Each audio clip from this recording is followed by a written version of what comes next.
The Coronaviridae is a family of viruses that infect a wide range of mammals and birds worldwide. Until recently, most diseases caused by human coronaviruses were mild and the symptoms were limited to a common cold. In 2003, an outbreak of a novel disease, SARS, was shown to be caused by a new coronavirus now known as SARS coronavirus. This outbreak generated renewed interest in coronaviruses and the diseases they cause. SARS stands for Severe Acute Respiratory Syndrome. The primary mode of transmission of the SARS coronavirus is through droplets that spray out when an infected person sneezes or coughs. SARS coronavirus can become airborne or be transmitted through contaminated objects, and there are also indications for transmission via the fecal-oral route. SARS coronavirus particles carried in droplets may be inhaled. Inside the body, the particles travel to the primary site of infection, the epithelium of the lower respiratory tract. SARS coronavirus particles are enveloped, spherical, and about 130 nanometers in diameter. The envelope consists of a lipid bilayer with viral envelope proteins inserted into it. The outside of the envelope is lined with spike-like projections. These are all made of trimers of the viral spike glycoprotein S. S can be divided into three structural domains: a large external domain, which is responsible for binding to specific cell receptors, a transmembrane domain, and a short cytoplasmic domain. The envelope also contains the transmembrane glycoprotein M. M spans the lipid bilayer 3 times. Only a short domain of M is exposed on the exterior of the viral envelope. The rest is located in and under the lipid bilayer.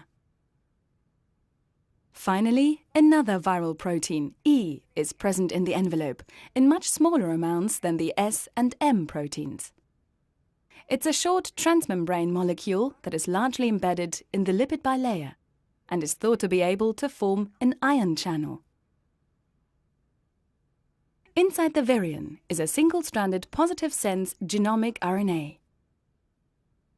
The RNA genome interacts with the nucleocapsid phosphoprotein N to form a long, flexible, helical nucleocapsid.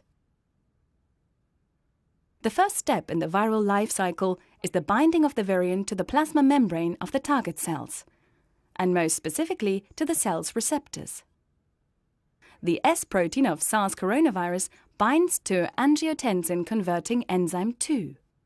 ACE2 is a protein molecule that the host cell carries at its surface for other purposes. The virus uses this receptor in order to attach to the cell surface and enter the cell by endocytosis. During endocytosis, the endosome becomes progressively acidified. At the right pH, the viral S protein mediates fusion of the viral envelope with the endosomal membrane. Through this fusion event, the nucleocapsid carrying the viral genome is released into the host cell's cytosol. On the SARS coronavirus genome, at the 5' end, we find an untranslated region. The first nucleotide of the untranslated region has a methylated cap, which is important for ribosome binding. Another important part of this region is the transcriptional leader.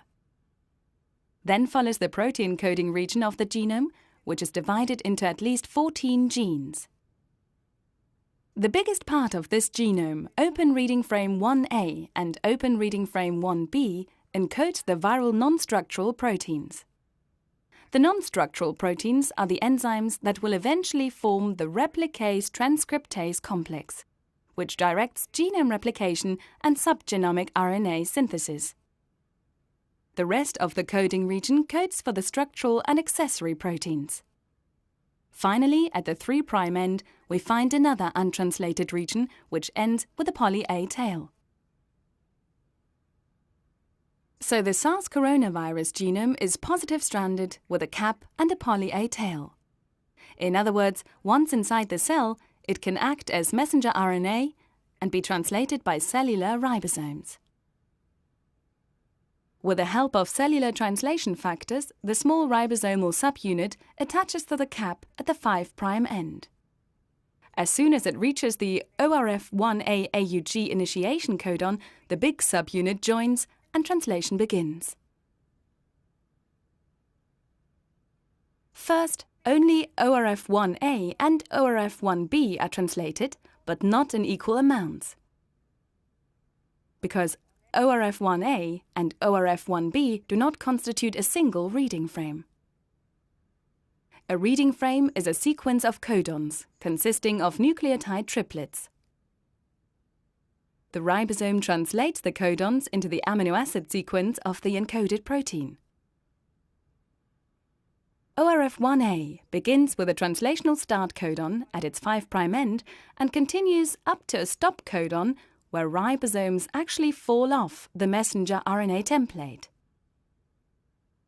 ORF1B is positioned in the -1 frame compared to ORF1A, but it doesn't have a start codon.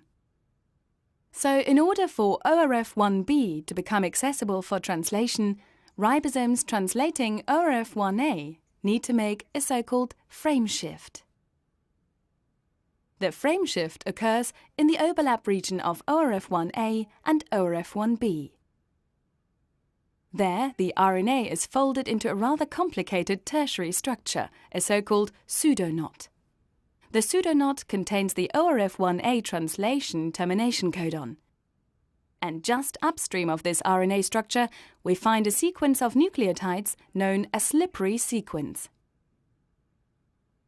Although slowed down due to the presence of the pseudoknot, 70 to 80% of the ribosomes will reach this junction and translate the slippery sequence undisturbed. They will continue, find the stop codon, dissociate, and translation is terminated. Hence, these ribosomes will translate only ORF1A.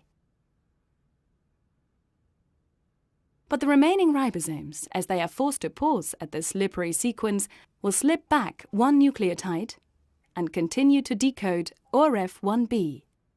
This is called ribosomal frame shifting. Let's see exactly what happens at the nucleotide level. Two tRNAs carrying amino acids L and N are base paired to the messenger RNA at the last two codons of ORF1A.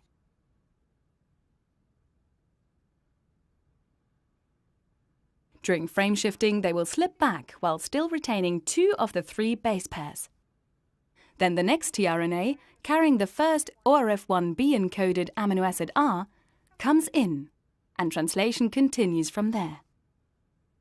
This minor shift in the reading process causes the ORF1A stop codon to go unnoticed, and translation can continue until the end of ORF1B. The ribosomal frame shift mechanism regulates the ratio between ORF1A and ORF1B encoded products. Compared to ORF1A, ORF1B has only 20 to 30% chance of being expressed. These translation products of the replicase gene are called polyprotein 1A and polyprotein 1AB.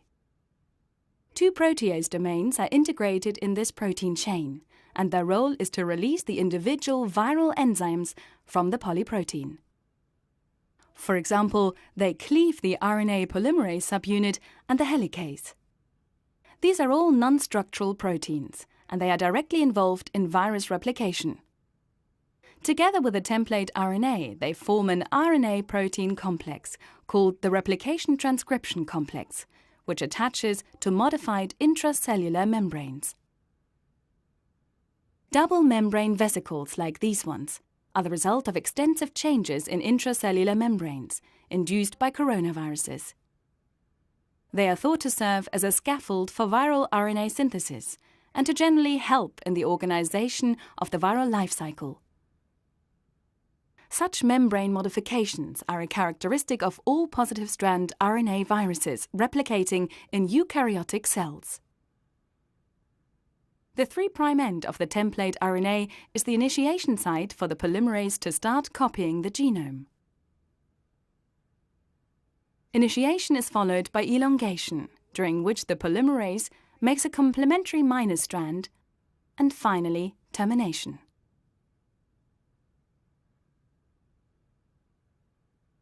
After the full-length minor strand is produced, it can be copied by polymerases to produce more positive strands. Some of these will serve as templates for translation or more minor strand RNA synthesis, and some will eventually become encapsulated in new virions. But before a new virion can be assembled, the structural proteins must be produced. The template RNA is not only copied into full-length minor strands, but is also used to make subgenomic minor strand RNAs. First, the body of the subgenomic RNA is copied from the 3' end of the template.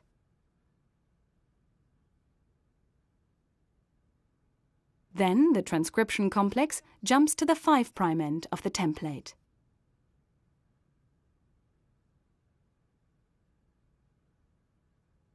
There, RNA synthesis is resumed to add the complement of the leader sequence. But how does that happen? There are short conserved sequences between the open reading frames in the 3' proximal region of the genome RNA. These regions are 6 nucleotides long.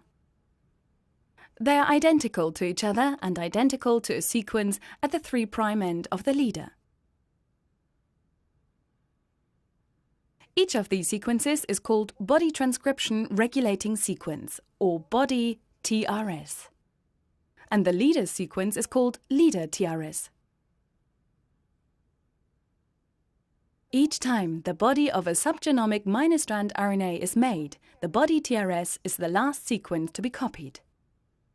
Then the nascent subgenomic minor strand RNA jumps,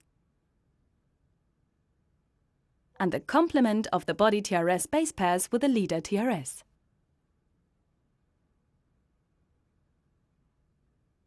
Next, the complement of the leader is added to the 3' end of the nascent subgenomic RNAs.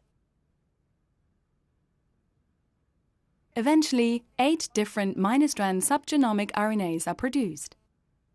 They all have the complement of the leader at their 3' end. This sequence presumably contains recognition signals and ensures that they can all be transcribed into plus-strand subgenomic messenger RNAs. These messenger RNAs form a so-called 5' and 3' coterminal nested set, meaning that they have identical 5' and 3' sequences, but contain a variable part of the genomic 3' region between these constant terminal sequences. Structurally, each messenger RNA, except for the smallest one, contains multiple open reading frames, which could be translated into different proteins. However, generally, only the 5' located open reading frame of each messenger RNA can be translated into protein products. During translation, a stop codon at the end of the first reading frame makes ribosomes fall off and renders downstream reading frames non-accessible for translation. In other words, these messenger RNAs are structurally polycistronic but functionally monocistronic, as only the very first reading frame is translated. As soon as sufficient viral structural proteins are produced and enough new genome copies have been made, the new virions can be assembled. The envelope proteins are translated on the surface of the endoplasmic reticulum and are partially inserted into the lumen of the ER. Then the envelope proteins begin to travel through the ER-Golgi transportation system, also called the exocytic pathway, to the plasma membrane. In the meantime, the newly made genome RNA is encapsulated by the nucleocapsid protein. During budding, the nuclear capsid interacts with the envelope proteins, which are still in pre-Golgi membranes. As a result, while wrapping itself in a piece of the host cell's membrane, the nuclear capsid buds into the lumen of the exocytic pathway to become enveloped. Subsequently, the virus follows the exocytic pathway to the plasma membrane, during which time the virion matures.